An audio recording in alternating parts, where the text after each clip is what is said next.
Hey guys, so as a desert racer, I want to be able to protect myself in as many ways as possible, including my hands. Your hands are a super important part of the control of the bike, considering that they control the brake, the clutch, and the throttle, and they are also what keep you held onto the bike as well.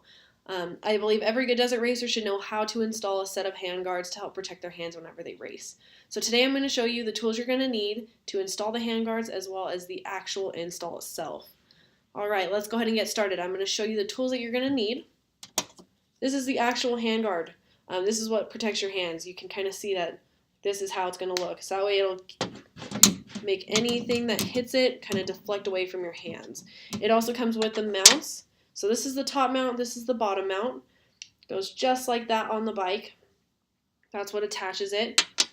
And it comes with 2 locking bolts, 2 locking nuts, and 4 Allen head bolts. And the tools you're going to need to help put them all on. The first one is a 4mm Allen head T-handle, an 8mm wrench, and an 8mm socket, which is that part right there.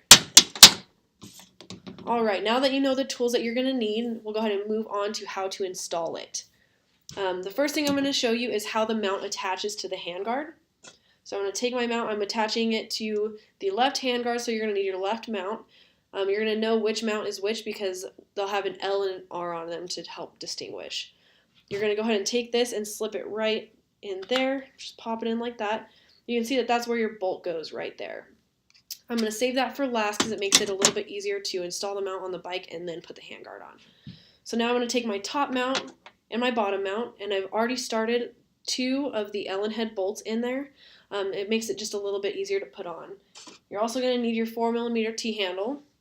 And you're going to slide your top mount in between your grip and your hot start cable or your kill switch. Mine has a hot start cable, so I'll put it there. It goes right above your clutch lever, as you can see here. This is my clutch lever. It goes right above it. And then you're going to go ahead and put your bottom mount on and start the bolts.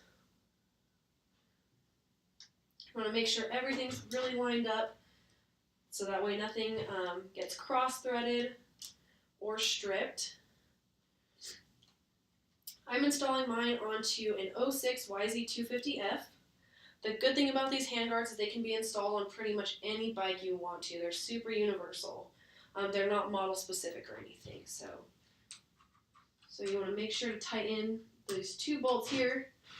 Don't over tighten them because you want to be able to move them around to make them even with your other handguard. So I'm going to leave mine kind of loose right now. And then we'll go ahead and attach the handguard onto the mount. So we're going to take the handguard and one of the locking bolts and locking nuts and slip it on there just like I showed you earlier. And then take your locking bolt and thread it in. I always go from the outside in, and then my locking nut goes on the inside. I always just start it with my hands and then take the wrench and the socket to help tighten it later. So now you can see that it's on, it's attached. I always leave it loose so that way you can see if you need to go up or down with it. Mine is about right. So I'm going to go ahead and tighten these bottom Allen head bolts to make sure they're even with the others. So we'll just finish tightening everything here. I always use a little bit of Loctite on all my bolts just to make sure nothing falls out. That'll just keep you from losing any bolts and handguards as well. So now that everything's tight, we're going to go ahead and tighten the bolt that attaches the mount to the handguard. So what you're going to do is just put either one, it doesn't really matter, on the locking bolt and the other one on the locking nut, and then you're going to go ahead and tighten it. Alright. So now that that's nice and tight, you are done. To summarize, you now know the importance of handguards and how to install them. So no matter what, if you already know how to ride, you now know how to install the handguards. If you don't know how to ride, then you know that your hands are going to be protected while you're riding. So now you know. You learn something new every day.